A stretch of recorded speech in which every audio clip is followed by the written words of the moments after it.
So we have a fantastic panel. I will bring them all up. Come on up. And I will introduce everyone. So Daniel Saul is the co-founder and co-director and the programmer of HollyShorts here in Hollywood. Before he founded the festival, he worked at Lionsgate as a theatrical sales manager. So Daniel. We have Jeannie Roshar, a good friend of mine, who's the director of the LA Comedy Shorts Film Festival, which if you make comedies, you must submit there. And she recently sold her first feature script called I Own You to Lionsgate. So congrats. I didn't even know that. And she just had a baby and a script, which is fantastic. Larry Laboe, where's Larry? Excellent. He's the executive director of NewFilmmakers Los Angeles, which is another fantastic organization. He produces films, TV, commercials, and he has an online video program that's on Movie Maker, right? Fantastic. Henry Priest. Where's Henry? Excellent. Co-creator and director of the Downtown Film Festival here in Los Angeles. He's a film producer. His works have been shown all over the world, including Cannes, AFI Fest, and Tribeca. And last but certainly not least is Tanya Kersey, who is the founder and executive director of the Hollywood Black Film Festival here in Hollywood. She also, She also runs the Kersey Group, a successful film and marketing consulting firm. And you do life coaching now, right? Yes. Excellent. How do your festivals currently fit into the current marketplace of festivals? Like, how do you fit into the realm of festivals, genre-wise, audience-wise, film-wise? Well, we're a comedy shorts festival, so that's what we do. And we fit in the current landscape. It's worked out for us. It's our 6th year, and obviously there's a lot of space in the digital world for comedy shorts. So we kind of act as a curation for what's out there online, for a place you can come see that live and network with people who are looking for live comedy short content. Did that answer the question? Tell me about your audience, because I know your audience is slightly different. I love my audience. They're fun. They love to drink. No, our audience, our festival is for the filmmaker, you know, as opposed to really for the public, even though the public's welcome. We're looking to create an experience bringing comedy creators together along with people looking for comedy.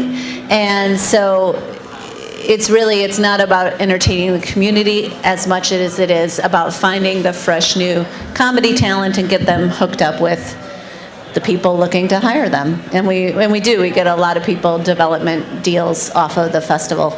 Excellent. We have a black film festival, and I think that we fit into the current landscape very well. I think, black films and black television are on the uprise. This year is very big for black films in terms of 12 Years a Slave and The Butler and, all the Tyler Perry films. It seems like African-American filmmakers are really out there and making moves in the industry. And then also in terms of television, you have Shonda Rhimes and Scandal, which is very big, and some of the other top shows have African Americans starring in them, like Criminal Minds and other ones. So I think that we're pretty much on the cutting edge, and we screened films that are the films that you wish you could see. I mean, they're every story. They're comedies, they're love stories, they're family stories, they're inspirational. They're the films that you don't get a chance to see in the movie theater. Okay, so let me ask this. How many in this audience have actually been to my film festival or had a film in my film festival? The Downtown Film Festival, Los Angeles. Okay, cool. It's about maybe 15 people scattered about. So our festival, we do a couple things. Our namesake is Downtown Film Festival, Los Angeles. So with us, we'll be in Little Tokyo, Chinatown, the Grammy Museum at LA Live, Regal Cinemas, which shut down Grand Avenue, showcase films under the stars right in front of Disney Concert Hall, red carpets on Skid Row. Anything you think about downtown, we're all over the place. In respect to the landscape of film itself, most filmmakers have the hopes and dreams to get into Sundance. Most filmmakers want an LA screening and a New York screening. The LA screenings usually are, I guess the hopes are to get into LA Film Festival and to AFI Fest. But it's been my experience that unless you have like a major star or you're supported by a studio, I think about 90% of the filmmakers don't get into those festivals that I mentioned. So then I raise my hand and say, we love you. We showcase independent films.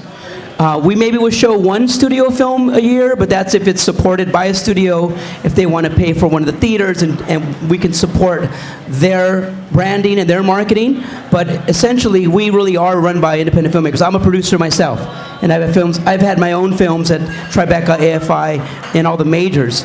So I know what it's like, you know, when you're trying to get into all the big name festivals, but the big name festivals are pretty much studio driven, and we are just kind of that, what we can call it second tier, or we can just call reality. Yeah, so for us, we wanted to, when we started 10 years ago, focus on young filmmakers, short filmmakers, and give them a good platform here in LA. I was just at a film school, and I kind of realized that opportunities were slim. You get kicked out of school, you're like, you're done. You have this film, and then what? You know, you don't spend a bunch of money, you don't know what to do. So that kind of spawned the idea for the festival. And now 10 years later, we wanted to really focus on the filmmaker and short filmmaker here in Los Angeles and in Hollywood in particular, providing the best opportunity we can to bring in studio executives, industry people, and a real strong industry presence here in our backyard, instead of running off to Sundance or, Cannes or, to Tribeca. We can try to make the short film the focus here in Los Angeles and Hollywood. So that's really where our place is, and that's our main focus for our festival. My festival that I'm here to represent is NewFilmmakers LA, and how many people have been to NewFilmmakers LA in the audience? Okay, all right, a good amount. So we founded the festival 7 years ago. I moved here from New York, and I was actually shockingly surprised that there was not like a monthly film festival that was showcasing films on a consistent basis throughout the year in LA, and in a true sort of like festival environment where you had a red carpet and you were inviting media and you were really partnering with different industry organizations. Like Sony Pictures Entertainment is a big supporter of our festival and sends representatives every month to check out the films. And so we founded, and our focus is really just to screen films from everywhere. So we showcase LA films, we showcase international films, we showcase shorts, we showcase features, all genres. We don't really have like a specific thing. Like, we really just program based on quality, not really based on who's in the film or, a specific genre that we want to really highlight or focus on that month. It's really just about the quality of what's being submitted to us. And also, we also tend to really try to focus on film that we think we can help, foster advancement in that filmmaker's career. A lot of film festivals don't want to waste anybody's time, and certainly independent filmmakers don't want to have their time wasted. So we just really focus on stuff that we think, okay, we have an audience for this. People that come to our festival are going to like it. They're going to respond well to it. There's going to be collaboration between our audience and the people that we're marketing this film to. And, it's not to say that we'll only program a film that has, like, a commercial life to it, because that's not the case at all. Again, it just goes back to, like, a quality piece of work is what we aim to focus. And so we wanted to do it throughout the year because we wanted to be a staple in LA throughout the year, where people didn't only have a chance to come once a year for that week, but they had a chance to say, you know what, I can't make it that month, I can always go next month, I can go the month after that. And we also wanted to provide the filmmakers like a more dedicated showcase. Okay, these are the 10 films of the month. Next month there's going to be 10 more. So it's a little less overwhelming to the audience of what do I go see, where do I go, who do I talk to. Big festivals are awesome, but we are more of a sort of showcase to that specific group of 10 or 12 filmmakers per month. And I represent DC, two things, but first is DC Short Film Festival. It's a festival I created 11 years ago. It's the largest short film event on the East Coast. It's 11 days. Last year, 160 films from 27 countries, 10,000 audience members. It's a fantastic event. We showcase films under 20 minutes that are the probably the best films you will ever see in the year. Many of our films go on to win other festivals or play lots of other festivals. And we also have a screenplay competition. That winner usually gets produced and then is submitted on our behalf to dozens of festivals around the world. And I just took over 3 weeks ago a 57-year-old organization called Cine Golden Eagle. Some of you might have heard about it. They promote excellence in television and filmmaking. They sort of lost mission over the past few years, so they brought me in to sort of reconfigure their future. So you will hear lots more about it in the next 8 to 12 months, I promise. So, which brings me to my next question about the future. I just came back from a conference before Sundance called Art House Convergence, which is an annual gathering of art house theaters. This year was the first time they added a film festival section to it with this new group called Festival Forum, which is a group out of IFP New York, which is trying to create a nonprofit group to sort of be an association of film festivals. Because honestly, there are 3,000 film festivals in the United States, and there's 2,999 ways to run a festival, and one person's cheating and stealing from someone else. So there's no best practices, there's no kind of code of ethics, and this is something this organization is going to be working on. But one of the things we were talking about is the future of film festivals, and where do we see festivals going, since I always say that, I want to hear a festival complain to me, oh, I'm competing against this festival, I'm competing against that festival. My feeling is you're not competing against other festivals, you're competing against something else that weekend that someone has the opportunity to do, whether it's to see another movie, or to go to the ballet, or go on a bike ride, or stay home and Ours watch was Netflix. literally a bike ride. They shut down the streets of downtown LA to make a bike ride, and no one could get to the theater once. Yeah, well, hey. Unless they were on a bike. Exactly. We were the greenest film festival for 5 hours. I want you guys to kind of talk about what do you think the future holds for your events. I know that some of the points that were talked about at this conference were, I can't read my hair. Oh, distribution. Festivals is more of a distribution method. Resources and education. Festivals providing more educational opportunities for filmmakers and or resources for filmmakers. And last was year-round programming. I know that most of you guys, or all of you guys, do year-round programming. We do also as a way not only to build our audiences, but to give filmmakers more opportunities to have their work exposed. But I want you guys to talk about what do you think the future is? Where do you see you guys going? Daniel? Well, I want to say, I love that you said that it's not like a competition. Yes. I really, at New Filmmakers, it has always been our mantra that we do not compete with any other festival. It's we want to be very collaborative. We want to work with other organizations in the industry, especially other nonprofits and festivals. Oftentimes, we find ourselves in positions where we're getting calls from other festivals hey, we are going to premiere this. You guys are screening it before us. That's not cool. We want to screen it.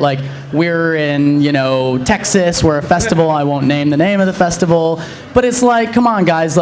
This filmmaker has an opportunity to screen their film now in LA. You want to take that opportunity away from this filmmaker to screen their film with us because you want to have the premiere status for the festival. That's not what we're here to do. We're here to help the filmmaker get as many eyeballs as they can on their film and to hear as many things as they can about the film. And, so New Filmmakers, I'll just say, we collaborate with the LA Film Festival every year. We present a screening there. We present a screening at LA AFI Fest every year. We partner with Women in Film. So, we're a very collaborative organization because, in our eyes, it's just another way for us to reach more audience to help the filmmakers that we're showcasing and vice versa. That's how we think about this whole thing. And so, we'll continue to do that moving forward to just help better highlight the films that we are screening. I'd like to chime in and say that it is a competition, but that's subjective on how you view that. I'll give you a great example. With Tanya here, she does a Hollywood Black Film Festival, and we've worked with her. She did her press release. She had her festival up and running. I sent out letters to our press announcing her festival, and because of our festival, she got LA Times coverage. That's not competition, that's love. We enjoy what you're doing. But in competition with the other festivals and filmmakers themselves, if I'm paying for a venue $1,000 tonight to show some short films or feature films, and you have a screening with your mom and dad and your neighbors, a week before in the same town, they're not going to show up to my festival, and I'm not making rent. Does that make sense? I would like to have the opportunity to showcase your world premiere and to present LA Times, investors, and distributors that I know and that will show up to my party. I would enjoy giving birth to your second part of your journey after you make it. But if you showcase the same film in the same city and people don't show up, then I can't help you. Because my best foot forward is to present all the media and resources to showcase your work. But if it's shown 3 times in Los Angeles, then you burn your audience. Because what if I have a 1-hour program with 5 short films that have all been shown 5 times in downtown LA? Is anyone going to show up? They're not going to show up unless it's people that are maybe that were out of town that time. So for me, it is a competition for your world premiere or to get an audience. Now, I don't mind if the film has shown many times around the world or in other cities, but LA is kind of like a zone where we have to make sure that it hasn't screened in LA because we have to ensure that it's a packed house. You know, you can screen after in LA, but if I realize that there's a screening prior to our festival in LA, we'll sit down with the filmmaker. You're still in the running, but we'll see what kind of PR and marketing that we can do to ensure that we have that audience.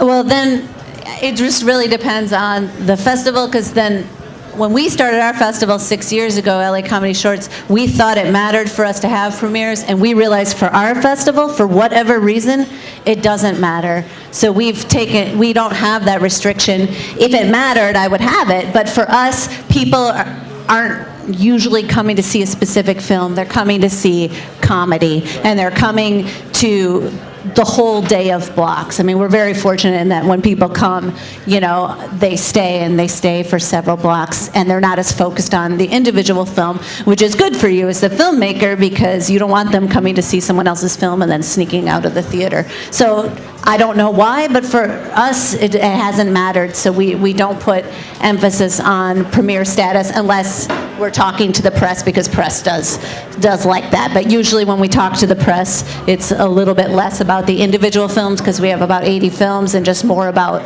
the festival as an experience.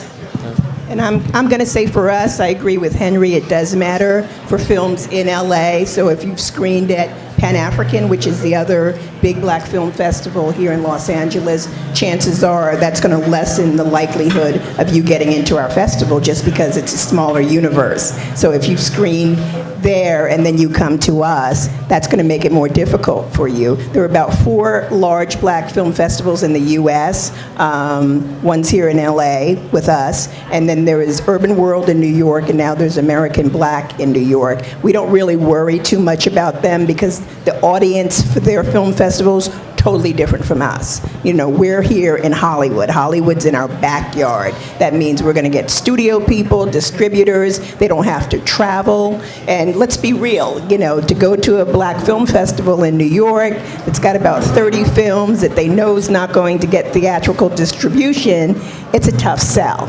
So we always say that, you know, we try to make it our world premiere. And then in terms of the future, we did the Hollywood Black Film Festival in Nigeria 2.5 years ago. It's called Nollywood, and it's actually the second largest film industry in the world beyond Bollywood. Bollywood's first, Nollywood second. They release 2,500 films a year, and Hollywood is third.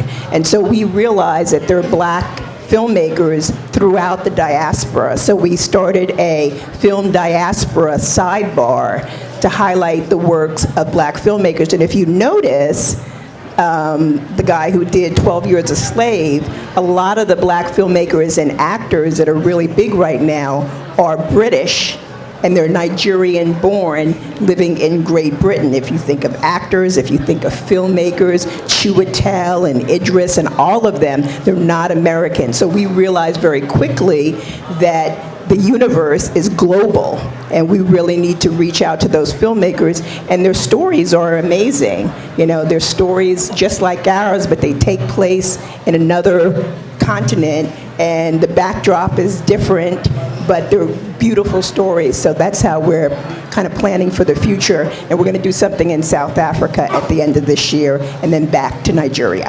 Excellent. Daniel? Yeah, I just want to second some of what's been discussed. For us, I hate the world premiere stuff. We're a festival about inclusion, about showcasing the work. If we want to show the film, showcase the filmmaker, that's all we care about. I don't, for short films, to me, it's not as relevant as feature films, where it's exclusive because of the studio needing to acquire a film, there's publicity behind it. So a feature film is much more exclusive. There's a lot of different reasons why a feature film might have to be protective about their film. But for shorts, I feel if you have a great platform and a great venue, as long as yes, maybe if it's been screened like 7 times in Los Angeles, but if it's a few screenings, maybe it was last year screened somewhere, we don't want to tell someone, no, you have to be a premiere, or no, you can't screen with us. We've had that issue with some other festival, will not name. It's been a big time problem, and it's unfortunate, because we want to offer a platform and provide that opportunity. That's all we want to do. We don't want to tell someone, no, you can't screen your movie unless you screen it here first. That's just not what we're about. So. And we've seen that the results are we still have great turnouts. It's the TCL Chinese, it's a great venue, people are excited about screening there, we promote heavily. I think because the growth of the name of HollyShorts, I think it's helped. You have 10 shorts in a block potentially, other people will attend as well, you can still get a great turnout. So as far as premiere stuff goes, we don't support that. We like to work with other festivals, be inclusive. It's a community. That's how we feel. And as far as the future, I think distribution, especially with shorts, the online platforms is growing every day. It's a kind of an unknown abyss we're all trying to learn. So I think we're trying to find ways to work with Amazon and IndiePix and different companies and distributors like this to showcase our best of, or ways we can get our filmmakers to be exposed on these platforms. And that's something we're working on for the future. Live streaming our events, live streaming our panels, our film conference, things like that. That's kind of where a lot of, I think, festivals are going. I still think there's a need for the theater experience. Right. Absolutely. I think that there's never not going to be a need for people to come together. And, even though we do distribute so much content online, and we're bombarded with content every day, nothing beats seeing your piece in the theater and listening to hundreds of people laughing at it. And I think we're always going to want that. And even when we have had, our sponsors tend to be like Funny or Die and Adam TV and Break, because they all do comedy short content, and they'll play some of their own content on a special night, and they're excited because they've only seen it on the computer screen, and they get to see it with an audience laughing at it. So there's a lot of talk all the time. It's like, what's the future of festivals when everything can be digital, and where's the place? There's always going to be a place, because there's always going to be people trying to get in the door and wanting to get their work seen and build an audience, and people are hopefully always going to want to come together and drink, and I'm willing to bet on that. Drinks are always good. No, and I agree with you. The past 2 years, we've been doing an online festival for DC Shorts, and last year, 120 of the 160 films or so were online for the 11 days of the festival, and we sold tons and tons of passes to it, but the majority of people who bought passes bought tickets also, and it was a way for them to see more films at their home as opposed to sit through 8 hours in a theater or come back the next day. So that was good for us, although honestly, we tried to market the online festival outside of our market, especially to film schools and filmmakers around the country, saying, hey, here's for $15, you can watch 120 films. You can see films that are being programmed to a major festival. This is, $15, that's cheap. It's one movie at a Cineplex. You should see what's out there. And so few, we had deals with 10 film schools. So few people from the schools bought that. It was upsetting. And when I go to travel to film schools and I talk to filmmakers or budding filmmakers, and I say, when's the last time you saw an indie film? And half the room raises their hand, and then they say, well, how many saw an indie film that wasn't yours or your best friend's? And one person raises their hand. I'm like, well, how many of you have been to a festival in the past 6 months? And no one raises their hand, and I'm like, well, then you all fail. None of you are going to make it because you don't know what's out there. Because ultimately, as a filmmaker, you're competing with other filmmakers, and if you don't know what other filmmakers are making, then you can't possibly create in the same space. Larry? Yeah, I totally agree with that. And to go back to the audience thing, I think if a festival is really doing their job to promote your film, even if it's been screened a couple times, you're still going to get a good audience, especially if it's a festival that's been around a while, that's built up a really consistent audience of people who are just dedicated people that really want to come and see the films at that festival because they know they're of quality and they know they're going to meet great people and they're going to see some really good stuff. And the thing is as well, like with LA Comedy Shorts and Hollywood Black Film Festival, those are niche film festivals. Like the people who are going to go to those festivals, a majority of them are probably like specifically going to those festivals, like you said, because they want to see comedy or because they want to see something with like African American talent. They really want to support something very specific, or they really like that certain niche. And so, we do a lot of stuff to make sure that people come through our doors, and most of the time that means like basically giving away what is our admission, which is only $5 to our events. And we do a lot of like innovative things on the web as well. Like we use a service which will list all the films that we're screening on Fandango and all the major movie sites. So when you search LA and you want to see a movie on Google and you're looking at showtimes, you'll see all the independent films listed right next to, Hunger Games or whatever the big movies are that are in the theater that week. So we're constantly, we'll basically give away tickets through Living Social just to make sure 500 people are going to fill the theater. Like we just want to make sure consistently that it's full. And so also what we've done to partner with festivals, because that is a fear, I think, for all of us, always like, as festivals, are there going to be enough people? Are we going to be able to cover our costs? If you're afraid that it's a film that maybe is like a foreign film and it's not going to have a big audience, or it is a film that's screened in LA 5 different times, I think it's a discussion, not whether or not we should program the film, but it's a discussion with that filmmaker, like, hey, are you game for helping us to really kick ass and promote this film? Like, we want to show it, but we have a limited number of slots. So, like, if you've shown it 5 times and you think you still really want to show it in LA and there are still audiences that want to see it, let's do it.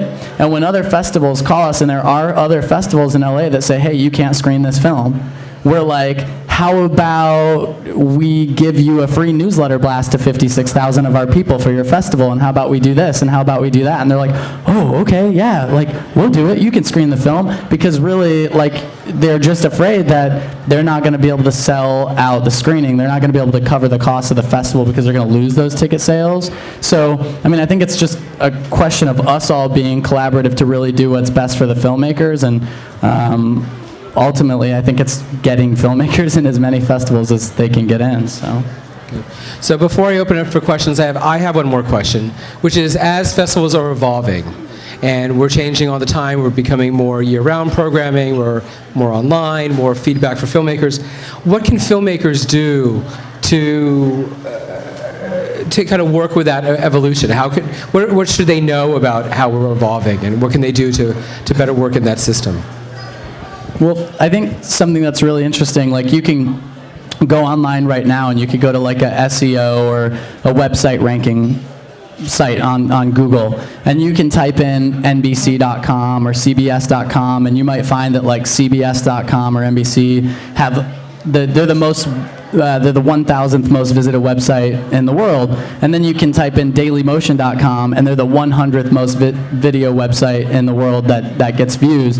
So I think as a filmmaker now, you have the tools out there to say, okay, this is what I know. I know this big magazine called Variety. I'd love to get them to write about my film. What pedigree to have my film featured in Variety?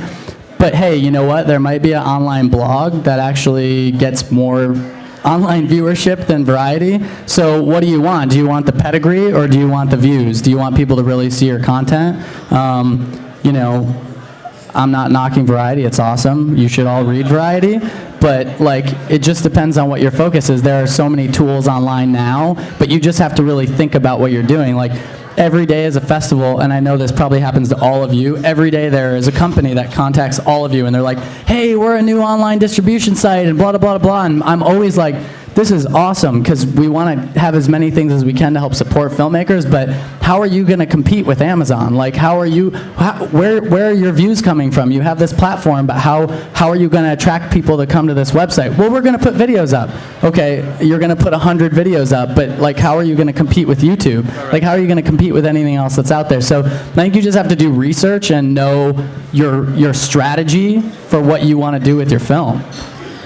I'd like to add a little bit about the future of filmmakers, and what I think is a great opportunity is distribution, because we get those calls all the time. I got this new platform, we want to launch it with you, And half the time we find out that these platforms are only at a good 30% of what they plan to be, and we're trying to send the filmmakers over in their direction. The filmmakers come back, they're like, oh, it's kind of not a good deal. What I would recommend is to understand that you are going to participate in your distribution in ways that filmmakers in the past have not. Couple of questions when people come to you with distribution. Ask them how many people, individuals, are in between them and iTunes. Because we all want to be on iTunes, and we all want to be on Netflix and all that. But everybody says, oh, I can get you here and get you there. But ask them how many companies are in between you and them, and the answers will vary. Because you don't want, I'll give you an example. Let's just say you want to get to iTunes, and iTunes has what's called an aggregator that you have to go through.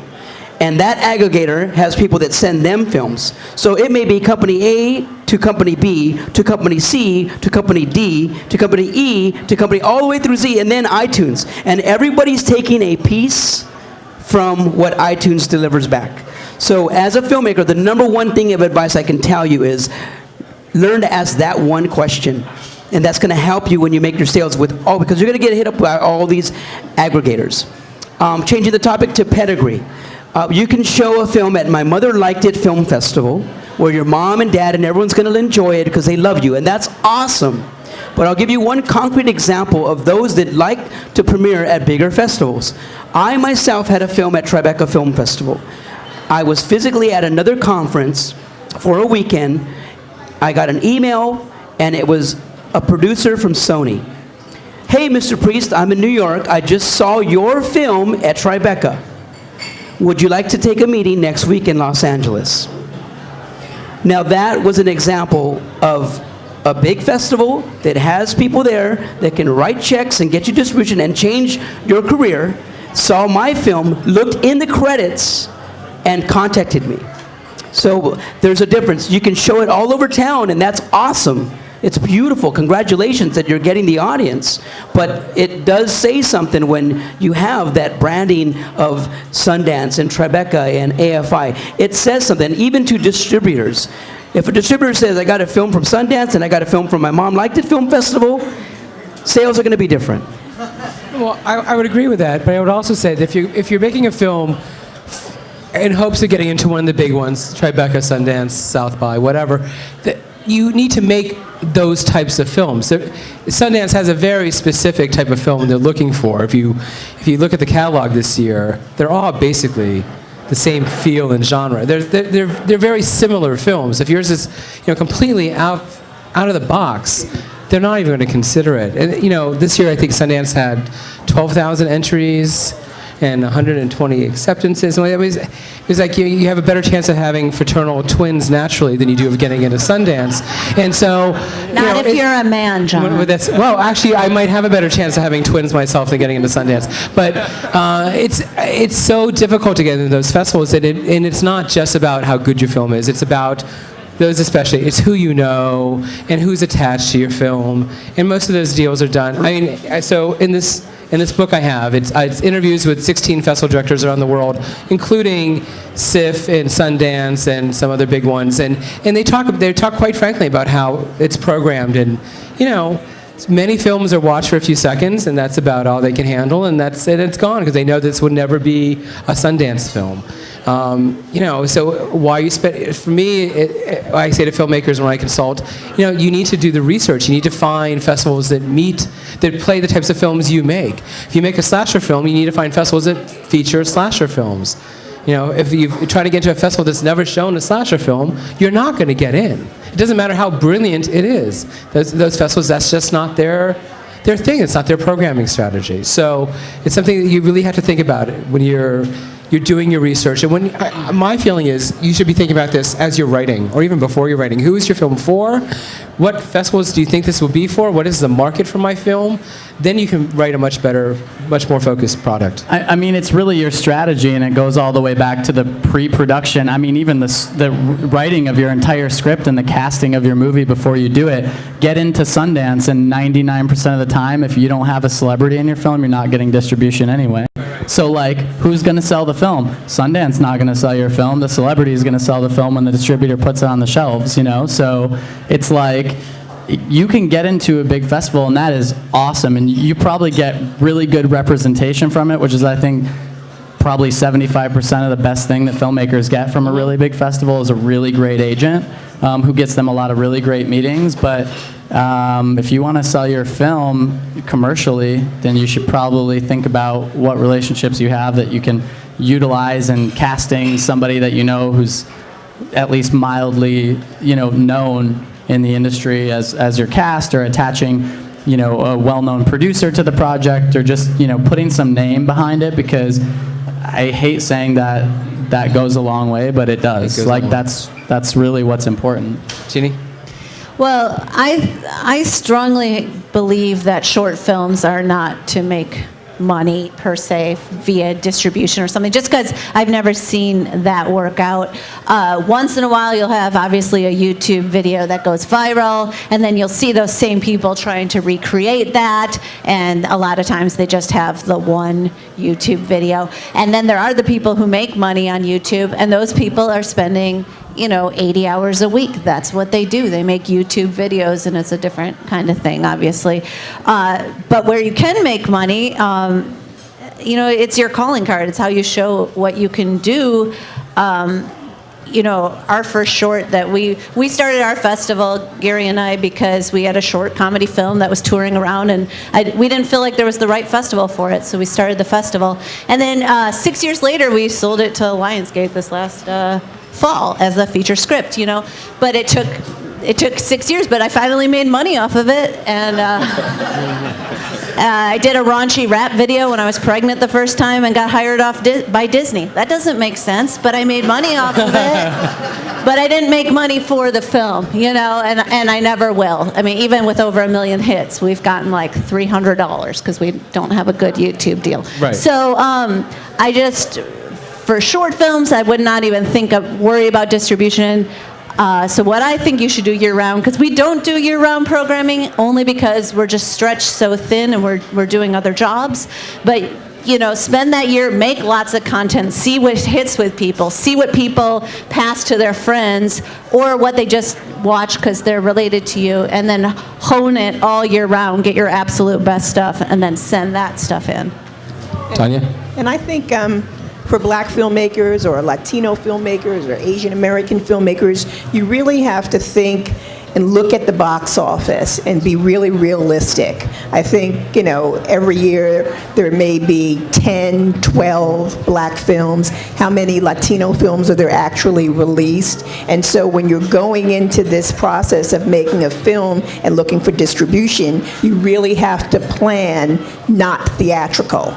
I know everybody wants it, and it's great, but the reality is for Black films, 3 of them are going to be Tyler Perry films. You're going to have a Rob Hardy and a Will Packer film. You're going to have something from Sony. I mean, we know where those films are going to come from, and there's maybe 1 or 2 breakouts.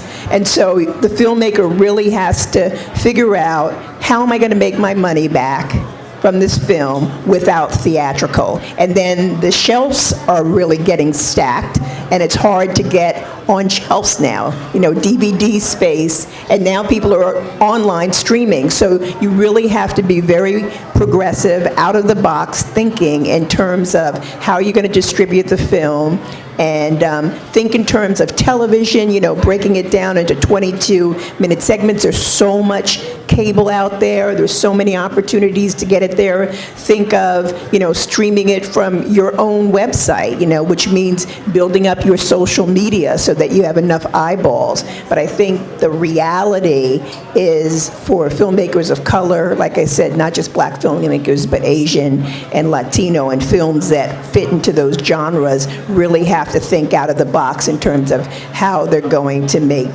their money back and how they're going to find distribution. I agree. Okay, I know you guys have plenty of questions, so start asking away. You got 6 big festival producers, yeah.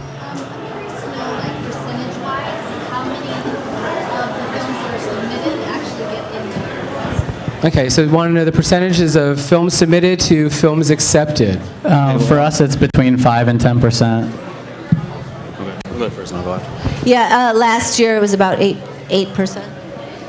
I think last year we had around 1,500 submissions, and we screened around 300 films. So I don't know what that percentage is, but that's the ratio last year. That's math. We had 1,000 films and 800 scripts. We take feature and short and pilot scripts. Daniel said 1,600 films? 1,500 films. 1,600. I actually don't know. That's my programmer's area. I know we do films, and we also have a screenplay competition, but I absolutely have no idea what the percentage is. I'll say this, I'll preface it by saying we actually do curated programming as well. So we'll, like for example, we partner with the Grammys and we do music documentary programs. So we'll go out there and actually program, like we did Bill Withers' Still Bill, premiered that at the Grammy Museum in LA Live, and then we'll build around that.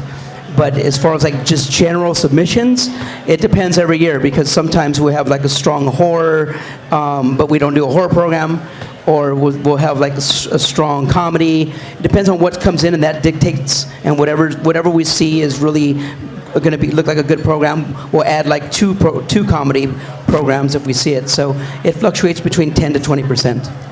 Yeah, I was going to say the same. I think 10 to 20% is probably the kind of ballpark number. And we get about 1,500 films. We show about 150, so that's 10%. And then for screenwriting, about 250 scripts, and we read 6. So, but I'll be honest with you, this was something that was discussed at this conference last week. Those numbers are actually kind of skewed because a lot of festivals also curate. Festival programmers are always going out looking for films. So if you take the films that were curated out of that, the numbers are probably even smaller. So there's We do zero curating. Yeah, we don't curate either. We do lots of. So curated would be, I go to a festival, I love your film, I program it without it going through the committee or whatever. It's not blindly submitted. And I was talking to a few people, and their festivals are almost 95% curated. You know, stuff that they find as opposed to stuff that's blindly submitted. And it's something that we've been talking about through this new organization as a possibility. As a member, you would have a statistic on your website, like it is in my book, of how many films are submitted, how many films are chosen by programmers throughout the year, and how many are actually programmed, to give you an idea. Because some festivals, it's really 5% of blind submissions are actually allowed in. So. One thing about the number real quick is we also program throughout the year as well. You guys have your monthly series, and we do a monthly screening series as well. And we have some films we screen that, like for instance, King Eternal screening with you guys this month. We're screening that in February. So, you know, we talked to him about it. He's like, oh, I'm screening here. I was like, all right, well, we'll just wait and screen it next month. And that's... I think we did some tweeting to each other as well. We did. So throughout the year we get to screen other films. So if something maybe doesn't get in the festival, like say for instance a few of the films we screened at the monthly screenings didn't quite get in the festival, we couldn't program them. Too many horror films. So like, all right, well, we'll screen that film in October for our horror block and things like that. So yeah, and John got some attention out of that too for Cine Eagle, because I think King Eternal had won a Cine Eagle. Right. So we're tweeting at Cine Eagle that this film that was screening with us had won. So again, like for us, it's all about putting everybody in the mix. Even in our press release, like if a film has screened at a ton of other festivals, like hoorah to the filmmaker, like that just makes them look better, so we'll put it in our release. And how does your film get curated at a festival? You're at a festival that I'm at, I love your film, and I meet you, and I want you in Washington. That's why I pick a film. It's not just that it's great, it's that I really love the filmmaker behind it. I'd much rather bring a film that scores an 85 with a fantastic filmmaker to DC than a score that scores a 98 with a douchebag behind it. Because why would I want to bring that to DC? We have enough douchebags. They're in Congress.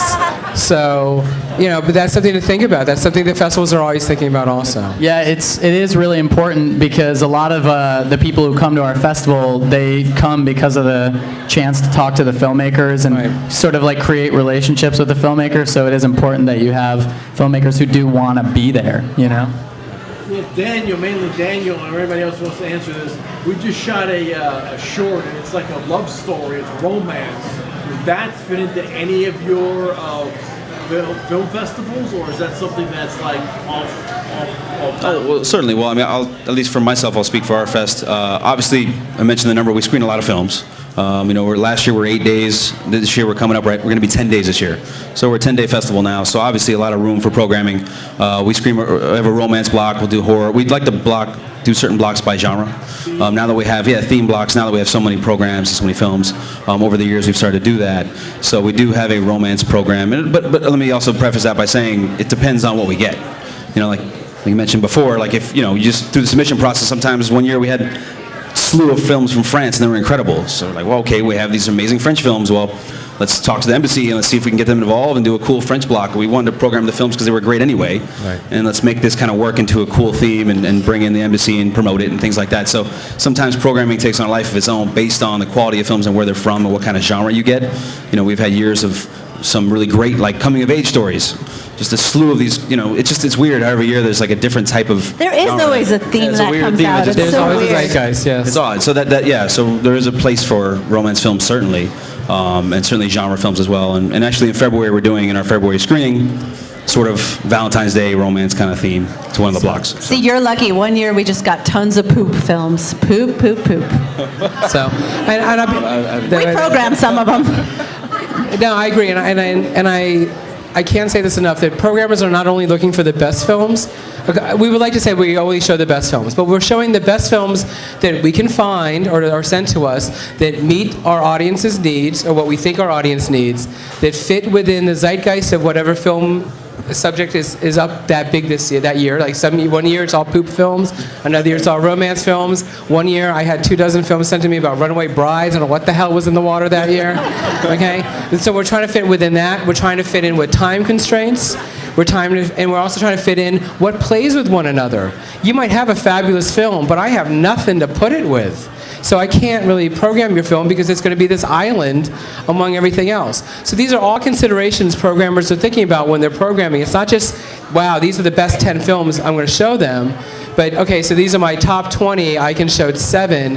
How am I going to massage them to all work together? And that's something to think about. If you're making the same film someone else is making because you don't know what else is being made that year, that means less chance for you to actually get into the festival because I'm going to see the other 11 Runaway Bride movies plus yours. So that's something to think about. Let me add something. Here's a trick. This is what I recommend to writers or anybody that just wants to get it into lots of film festivals. We like to program 1 hour to 1 hour blocks, and sometimes it's a 15-minute short with a bunch of 10-minute shorts. Maybe once in a while we'll do a half hour short, but that takes up a huge block. So I recommend while you're working on your 15 to 20-minute short, make a 3-minute to 5-minute short. Yeah. And that will get into everything. It will get into all of our film festivals because when we're paying for the block of time and we have an extra 3-minute, we're like, oh, there's one. We grab and we throw it in. So that's a little key. You'll get into so many festivals with the 3 to 5-minute short, and then go work on your 15 and your 20-minute one and your pilot and stuff. That's almost for sure with every festival in the world. Yeah, like the shorter your short, the more likely you are to get in with every festival. And we get tons of 20, 22-minute films, and the truth is they're really 8-minute films, 10-minute films. They're just way too long that someone doesn't know how to edit. And the truth is those short films, I call them mind erasers, especially like 3-minute comedies. You can't program enough of them. So after I show an audience a 20-minute French film about a young blind girl who walks herself out to sea to drown because her lover left her, I have to show something after that makes you completely forgot you saw that. So your 3-minute joke is the perfect thing. So those we can't program enough of. So make 3-minute comedies and make Jeannie's life much easier too. Yep. Unless they're all about poop. Yeah.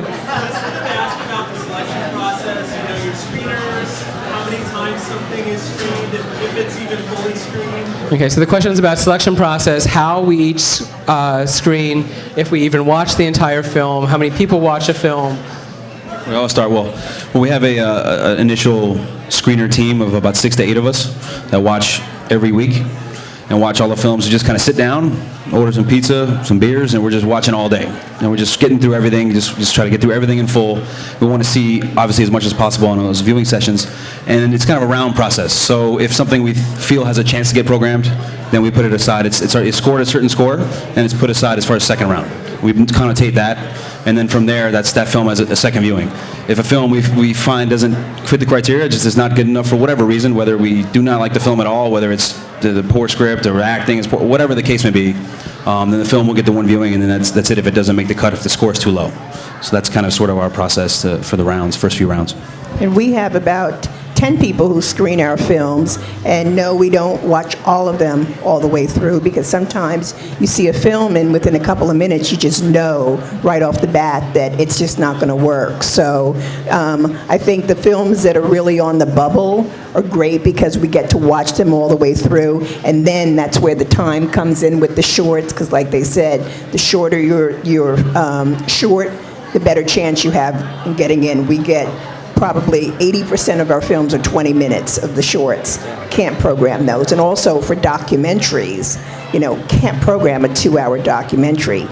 Do short documentaries. Who wants to sit through a 2-hour documentary? I mean, literally, really. So we stopped doing that, and we recommend to filmmakers to give us your shortest cut so that you could tell the story in the shortest amount of time, and people will stay in the theater, because we saw that after a while, people were walking out. You would watch documentaries on television, but you have commercial breaks and you have time to take a break, but you don't have that in the theater. So I would just say short is better, even in terms of feature. 90 minutes is better than 2 hours.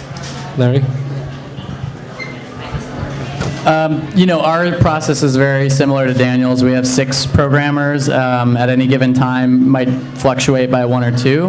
And our process is pretty much the same. We base mostly on story, performance, and then everything else technical that comes along with it. Like if your film has really awful sound and it's just unbearable to watch, like it's almost killed right away, and we'll kind of watch a good chunk of it and then kind of go through the rest to be like, maybe there was an issue, or just kind of check it out and see what was going on. But acting, sound, cinematography, production design, all that stuff is looked at, but most importantly, it's for our programming department, it's story and performance. We'll quickly jump in on that real fast about the technical side. When we started this 10 years ago, you get VHS tapes sent to us, so that's how long ago. It's a whole different time frame, and the kind of quality of films you got technically was night and day. Some films jumped out at you. Wow, this is fantastic. The cinematography is beautiful. It's shot on film, and it was amazing. And then stuff that's shot on VHS and looks hideous. So there's it was very obvious. But nowadays it's changed a lot. You can get your hands on a really good camera now and shoot something technically that at least looks much better, and sound-wise is much better with the access of equipment we can get now and filmmakers can get.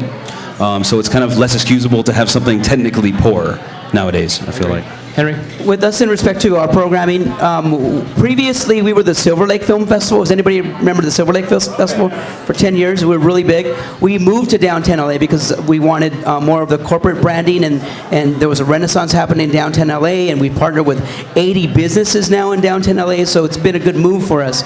So, but we have a longevity in respect to working with different programmers from different festivals. So our programmers program for Sundance, Tribeca, AFI, and all the major festivals. And throughout the year, they'll email me like, okay, here are the top 10 films that did not get into Sundance, but we were fighting for them to get in. So then we'll all contact those filmmakers, because we have friends with all the programmers. We also program films that are good quality. So it's got to be good quality. It can't just be, hey, it's my first film, will you program it? Because I can't go to my sponsor and say, it's a beginning filmmaker, but people walked out. They want people in the seats and stuff. But we show as much as we can. But it's got to just be good quality. But the process is, with our programmers, we have about 4 people that are watching year-round, and then we gear up to about 10 programmers, and we watch them together over some beers and stuff. It's kind of fun. That's probably the funnest part for me, because when you see a film, like, I'll stand up and I'll be like, oh, yes! And it'll be 4 in the morning, and I'm like calling the filmmaker like, dude, let me talk about your film right now, Jeannie? But yeah. I think it's great to hear. We also watch in a group. The 4 of us that run the festival sit in a room every night for like 6 months, pretty much. We don't do beer. We do more bullet That's our thing. But I'm really happy to hear that that's the general thing, because I think it's a better chance for your film when people are watching it in a group together than someone watching a million on their computer in a row by themselves. I think it needs to be, for us, if even one person champions it, it moves to round 2. Right. So, and then it gets whittled down from there, and then there's always huge fights on the last night, It's definitely don't like one person to watch it alone, If I may, one person may love it, one person may hate it, you want to have a discussion. So. Or one person's tired, or they're sick, or they're annoyed, or whatever. Right. Let me just kind of break it down really quick. It's very simple. For us, a 10 is like, it's in because it has a sponsor and it has a star and it has like everything, and if we don't program this, like, we're losing an opportunity. But usually it's, let's say if I'm watching, we grade on 1 to 10.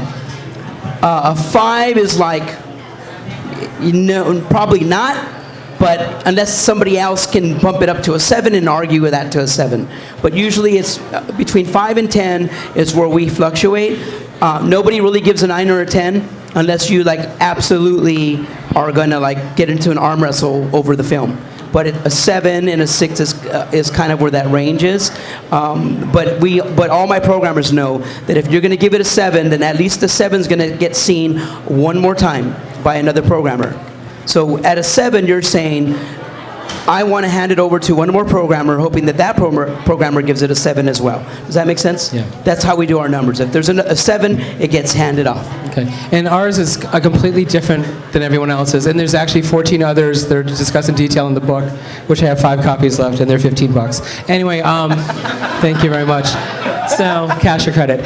We have our first committee is actually 120 volunteers. They watch, because we have an unusual system in DC Shorts. Every film, every script gets feedback. You get to see the judges' scores and their comments after we make our decisions. You get to log into our system and evaluate that information, and then leave us feedback too. So we have 120 volunteer screeners. They're filmmakers, they're audience members, some industry. Their scores are then compiled, the top 300 or so, and the bottom 50 are watched by me and a second committee who then makes programming decisions based on that. I watch the 50 worst films I will ever see in a year, because those are the people who will call back after they get their feedback and complain. And I need to say, honestly, dude, I watched your film. You were lucky to get a 3 out of 100, okay? So, but I have to be the one who has to say that. So, okay, I wrap it up. We will give feedback if you email me like after the festivals happened. But I just say, if you ask someone for feedback, and I'm going to be as political as I can, but don't get mad when, we're going to try to help you, but then don't argue back. That's why people don't want to give feedback. Yeah, most festivals will give feedback if you don't bother them during the festival, or if you bother them after their event runs, they have time to evaluate. But then it might also be 3-4 months later, and they don't remember your film. So take what you can get out of that. So. Yeah, we'll always give feedback, but we found in the past, like, it just opens up with filmmakers whose films just are not really well made. It just opens up like this really negative dialogue where, we'll try to be really positive with the filmmaker, and they're just like, but I don't understand. I got into these other 3 festivals, and this is ridiculous. You guys don't know what you're doing. And it's like, it's just like... You're stealing my idea. That's what... all festivals have such a limited staff and budget that it's like we have to focus as much time as we can on promoting the films that we're programming. Right. And so to open up like negative discussions with people who just don't want to really listen to what you're saying anyway is not worth it. But we have an open door policy for anyone to contact us. It's on our website to follow up on their film, get the status, and get feedback. Okay, so we have to... I've actually been threatened to be sued by a friend because his film didn't get into my festival. Because I told him, hey, I want to see it, but I didn't say I wanted to screen it. Right. Yeah, that's a whole other set of nightmares we could talk about for hours. Okay, I have to wrap it up. If you guys could give one piece of advice to filmmakers as a festival programmer, what would that piece of advice be? Well, I've mentioned this on other discussions or interviews. I guess may as well just throw this out. For a short film festival and short films, if you're making a short film, a 4 to 5 minute opening sequence of credits, it just doesn't work. It doesn't work. It's hard. It's just being quite honest, and it's kind of funny, I suppose, but it's not as obvious as you might think, and I understand giving credit to everyone, but for the short film space, that won't get into a lot of festivals and certainly will not get into Sundance or any festival like that. There's no question. They will never, ever program a film that has opening credits like that for short films. We've seen every film that really has come across Sundance desk, and anything that they've ever programmed, they don't program films that have opening credits like that. Any opening credit sequence that's reserved for feature films, and that's just one thing I felt is worth mentioning. Agreed. If you send a DVD for reals, make sure it plays. And even better, send a link if you can. Whatever length your film is, probably make it 2 minutes shorter. And if it's a comedy festival, it should be a comedy, not a drama with just 2 jokes in it. And our final deadline's January 31st. That's next week. So Daniel, when's your deadline? Oh, well, we're early in the process, so our early bird deadline is February 7th, and our short screenplay early bird deadline is January 31st. So we have some deadlines coming up, but they're deadline early bird. share. Yeah. Hashtag something, I don't know, deadline. I agree with these two. I think it's length, especially for a short film. Try to really watch your length, and then, the only other thing I would say is know why you're making it. And again, it goes back to the strategy of what you want to do with the short. It's very unlikely that your short is going to get any kind of distribution or make any kind of money. So do you want to get an agent from it? Do you want to impress someone for development for something else that you have that's a similar project? You really know why you're making the short and what you want it to showcase about you as a filmmaker. That's the best advice I could probably give. I think I just kind of gave mine up earlier when I was talking about the 3-minute and 5-minute short, because you're working on the 20-minute, and you're working on, I'm saying work on a 3 to 5 minute, but you're also, how many of you guys are also working on features? Anybody have wanted to do a feature? So then, aside from that, I would say learn distribution, because it's all changing, and that's your opportunity right now, distribution on your own feature film. So Jerome Couchon, anybody heard of that guy? Jerome does a distribution weekend workshop DVD set thingy. That is it's worth the time and money. So check that out. My piece of advice would be that filmmaking is an art and a craft, and you can't just pick up a camera and call yourself a filmmaker. You really have to know story. You really have to have production value. Those things are really important. And, we get so many films from filmmakers who have no clue at what they're doing and think that they've made this great film. So I would say, educate yourself, educate yourself, educate yourself. Make sure that your script is vetted by many people before you pour all this money into shooting it. Make sure you get coverage. No sense in making a film based on a script that's not up to par. And then make sure that you make the best film that you can with the money that you have.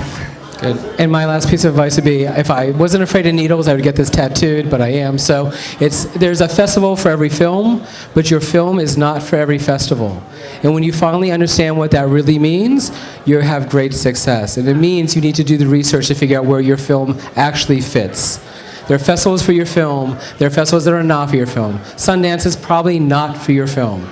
It might be worth $35 to send away and get a rejection letter because it's fun to get it, but you could send that $35 to a festival you could actually get into and see that success. So do the research. I want to thank the panel. Fantastic. Daniel, Jeannie, Larry, Henry, and Tanya. Thank you for having us. And thank you, Wendy. Thank you, Woody.